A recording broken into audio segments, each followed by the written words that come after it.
el deterioro a la democracia. La democracia viene deteriorándose año a año, mes a mes.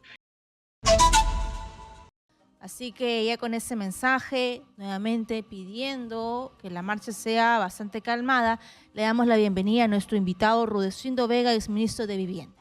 Estamos ya conectados con él en estos momentos. Señor Vega, ¿qué tal? Buenas noches. Bienvenido. Muy buenas noches, Pedro, y muy buenas noches, Katiuska. Primero que nada, sumarme a las acciones, a las convocatorias que están haciendo los ciudadanos puneños, porque en realidad hay que decirlo, efectivamente, Puno es el Perú, Puno es el origen del Tahuantinsuyo, Puno está en el ADN y en el alma nacional, más allá de lo que hayan querido decir o dicho la presidenta o nuestras autoridades. Puno es parte de la cultura nacional, está en su historia, está en su cultura, está en su riqueza turística, en su riqueza natural, está en el tema de la minería, está en el futuro del Perú, el litio es el futuro del Perú y está en Puno. Así que lo que los puneños están exigiendo, están clamando justicia por los asesinatos en el marco de las propuestas del año pasado. Así que hay que sumarse a estos actos ciudadanos. Los peruanos tenemos que involucrarnos en esta exigencia, en este clamor de los puneños. Recordemos un caso, Pedro y Katiuska.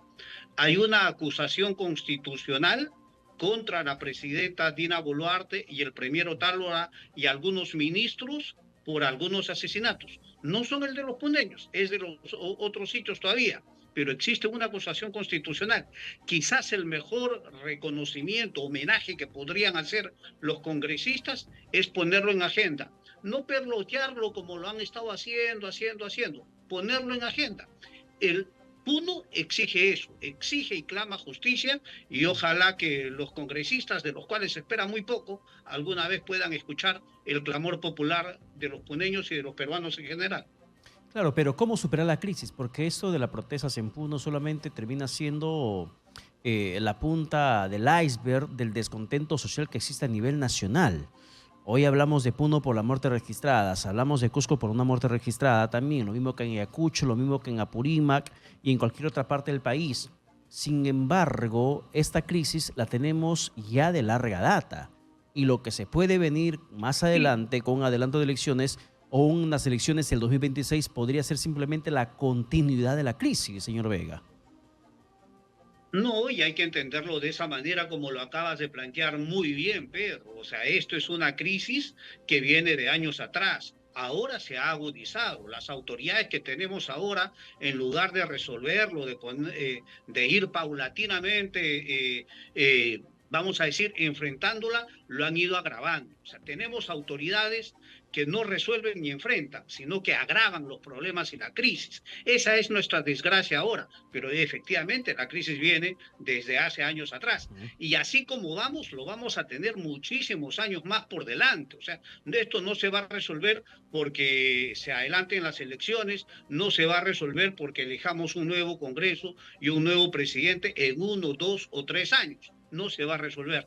Necesitamos un proceso, así como la crisis es larga, necesitamos un proceso también largo para ir resolviéndolo, para ir poniendo los principales temas en la agenda nacional. Por ejemplo, ¿qué vamos a hacer con la recesión? La recesión viene de un deterioro económico de hace mucho tiempo atrás. Hoy con este gobierno se ha agravado, pero va a continuar. Entonces, ¿qué hacemos para convocar a todos los actores empresariales, de trabajadores, gobierno, políticos, sociedad civil en general, gremios empresariales, gremios profesionales? ¿Qué hacemos para convocarlos? El acuerdo nacional hoy no existe. Y no existe porque el gobierno no lo convoca y porque el gobierno ha perdido confianza. Ese sería el escenario, si quieres, ideal para resolverlo. O sea, vamos a decir, ¿qué hacemos, por ejemplo, para resolver este tema crucial que es el de la inseguridad? Todos los días es terrible, muertos, asesinatos, robos, ataques. O sea, no estamos tranquilos ni en nuestra casa, ni en nuestro trabajo, no solamente en la calle, no estamos tranquilos en ningún lado. O sea, la inseguridad es gigantesca. Y el deterioro a la democracia viene deteriorándose año a año, mes a mes. Tenemos un Congreso voraz en destruir la institucionalidad democrática. Entonces, ese también es otro gran riesgo. El desempleo está creciendo, la pobreza está creciendo, la desnutrición está creciendo, la inversión pública y privada se está yendo al piso. Es decir, nuestro problema es largo, profundo, viene desde hace años. Este gobierno lo ha agravado y no hay un horizonte en el cual se pueda visualizar una salida rápida.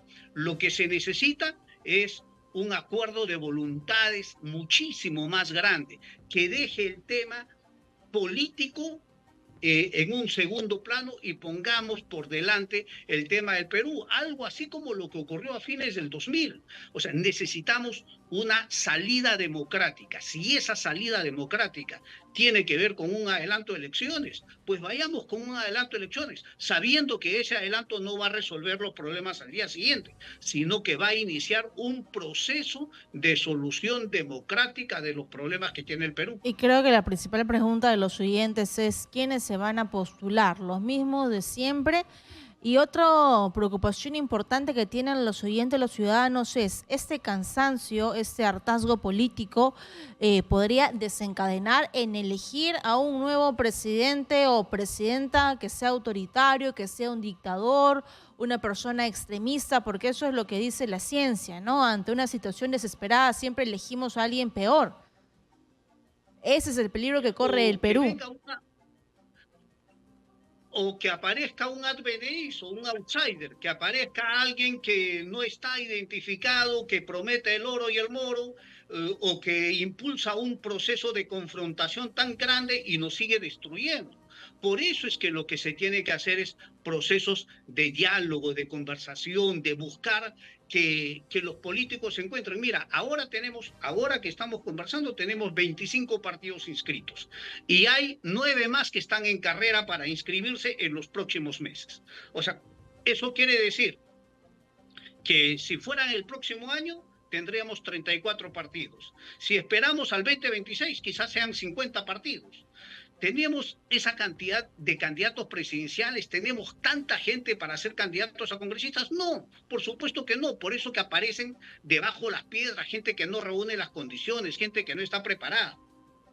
Y eso es el mejor espacio para que aparezcan gente con intereses ocultos, gente que luego es acusada de delincuente, gente que es prontuariada. Y hoy tenemos lo que tenemos gobernantes que son acusados de pertenecer a organizaciones criminales. Ya, pero entonces, señor Vega, si seguimos como está, seguramente vamos a tener más de lo mismo, pero de lo que se trata es de cómo impulsamos procesos que tengamos por lo menos de lo que hemos tenido. Claro, pero la aparición de tantos partidos termina atomizando el voto, se dispersa el voto.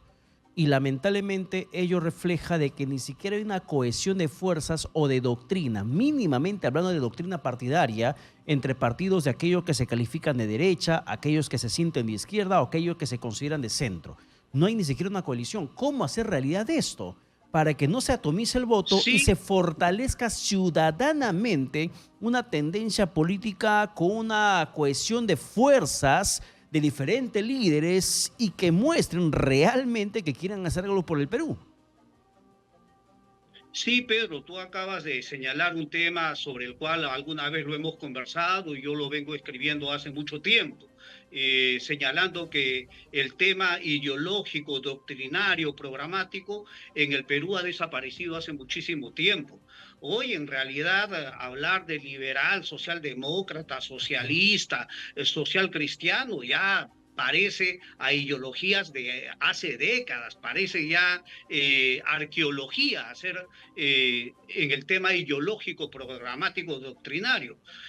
Hoy hablar de izquierdas, de derechas y de centros es más por una inercia y una costumbre, porque en realidad hoy el tema ideológico prácticamente ha desaparecido.